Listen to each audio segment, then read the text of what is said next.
yang membuat manuver keluar. Karena apa? Tidak ada di dalam PDI Perjuangan itu yang namanya main 2 kaki, main 3 kaki, melakukan manuver. Kenapa? Karena saya diberi oleh kalian sebuah hak yang namanya hak prerogatif. Hanya ketua umum yang menentukan siapa yang akan menjadi calon presiden dari PDI Perjuangan. Ibu lagi serius ngobrol sama presiden, yang lainnya ada bendahara, Mas Pram, sama Hakim.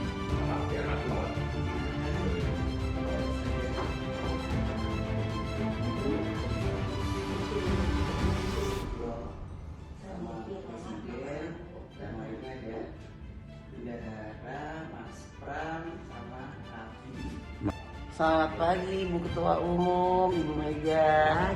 Pagi. Hari ini kita mau pembukaan Rakernas kedua. Semangat terus PDI Perjuangan merdeka.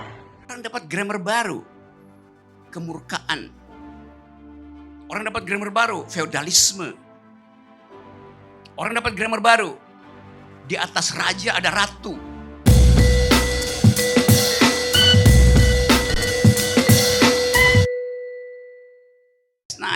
Nice guys. Tadi saya pakai istilah dramatis itu. Sekarang saya mau terangkan apa artinya drama. Di dalam tradisi ilmu pengetahuan, drama itu dimulai ketika diperlukan cara untuk mengevaluasi moral manusia.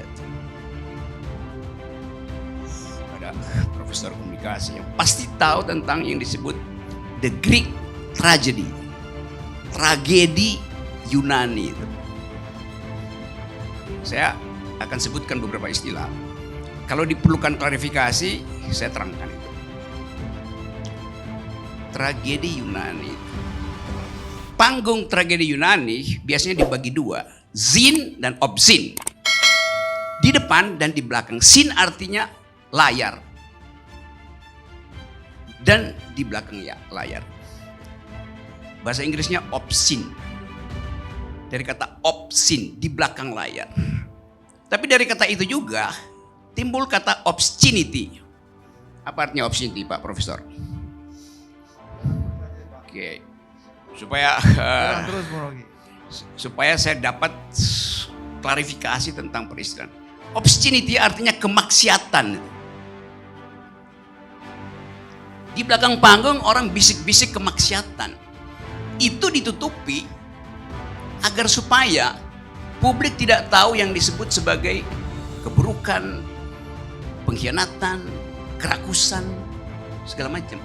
Yang dilihat hanya yang di depan panggung. Itu teknik di dalam Greek tragedy. Peristiwa PDIP jadi problem publik karena yang obscenity itu justru yang terlihat. Dan itu yang diulas orang itu, bukan soal karakter. Tetapi kita mau bedakan dulu bahwa akhirnya orang tahu bahwa oh itu sebetulnya problem kemaksiatan politik di dalam semua peristiwa politik. PDIP diseret dalam tafsir itu oleh pengamat, bahkan pengamat asing yang hanya mendengar berita itu. Jadi keadaan ini membuat orang memperoleh pintu masuk untuk membaca masa depan politik Indonesia. Orang dapat grammar baru, kemurkaan. Orang dapat grammar baru, feodalisme. Orang dapat grammar baru, di atas raja ada ratu. Itu semua yang kita sebut obscenity kalau kita belajar tentang dramaturgi Yunani. Dan itu yang memang ada dalam semua panggung politik di dunia. Yang selalu berakhir secara tragedi. Karena ada pengkhianatan itu.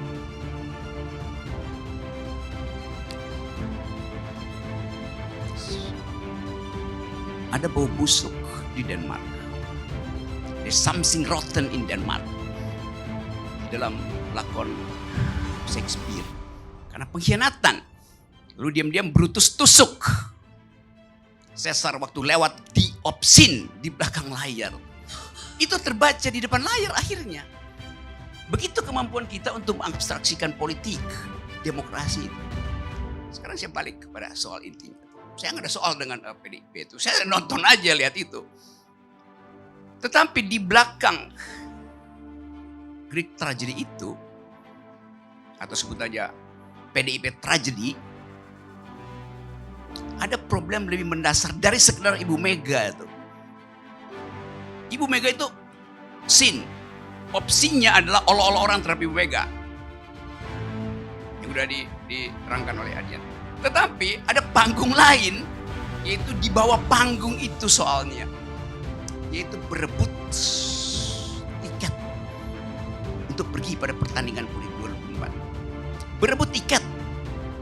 Kenapa harus berebut tiket? Karena dipasang barrier to entry untuk nonton drama yang kita sebut presidential threshold. Kedunguannya di situ. Kalau nggak ada presidential threshold, nggak akan ada tragedi itu, nggak ada permainan pengkhianatan obscene yang disindir oleh Ibu Mega dengan cara yang sangat bijaksana dan tajam itu. Ngerampoklah punya orang. Bahwa ini koalisi, apaan koalisi itu? Ini sistem presidensial yang memang harus diteruskan logikanya. Kerjasama boleh, koalisi jangan. Suruh aja Google, koalisi dalam bahasa Indonesia artinya kerjasama. Sama aja. Tapi kita mau terangkan ini bukan untuk mengolok-olok tragedi yang udah, the damage has been done. Udah terjadi kerusakan itu, orang udah tonton keadaan tadi malam itu. Sekarang saya bilang tadi, ada scene di depan, ada opsin di belakang, ada di bawah panggung. Orang berebut remah-remah di bawah panggung. Sisa dari 20% itu yang diperebutkan oleh yang namanya koalisi. PDIP aman tiketnya. Yang lain ini berebut remah-remah di atas meja politik. Itu intinya. Yang kita dalilkan dari awal supaya dibatalkan oleh Mahkamah Konstitusi. Gak mau. Akibatnya berebut remah-remah di meja makan, jamuan makan politik. Lanjutkan lagi. Di dalam tradisi raja-raja Yunani yang diundang di dalam perjamuan nobility yang mulia itu bukan cuma orang, tapi juga anjing. Anjing diundang untuk makan remah yang habis makan memang kita mesti buang. Bukan kita, mereka harus buang di bawah meja supaya anjing makan. Itu yang lagi dicari oleh koalisi itu. Makan remah-remah itu kayak anjing menunggu remah-remah. Saya mau terangkan itu supaya kita paham betul apa yang disebut demokrasi itu. Tragis negeri ini. Tragika. Karena itu saya tuntut terus supaya batalkan 0% supaya Ibu Mega lega. Supaya nggak ada koalisi yang kasak-kusuk nyari makan di bawah di remah-remah itu. Semua partai itu. Di dalam politik cuma ada dua. Anda pro 20% atau Anda pro nihil persen itu. Demokrasi artinya datang dari garis start yang sama itu. Tapi nanti bilang ya itu open legal, ya segala macam bisa dibilang open legal policy. Nanti partai-partai fundamental ikut kalau 20%. Bukan itu. Kalau kita bilang demokrasi, garis lurus demokrasi adalah 0. 20% apa? 20% itu adalah nama peternakan oligarki itu. Jadi silakan kalau Anda nggak mau 0%, jadilah ternak oligarki. Apa nggak malu tuh? Jadi saya mau katakan selanjutnya bahwa pemimpin itu dia ada prinsip noblesse oblige, bahasa Perancisnya tuh. Semakin mulia dia, beban dia itu, obligasi dia semakin kuat, semakin tinggi tuh. Saya balik pada tragedi Yunani tadi. Di dalam tragedi Yunani selalu ada figur yang akan dicercah sebagai protagonis.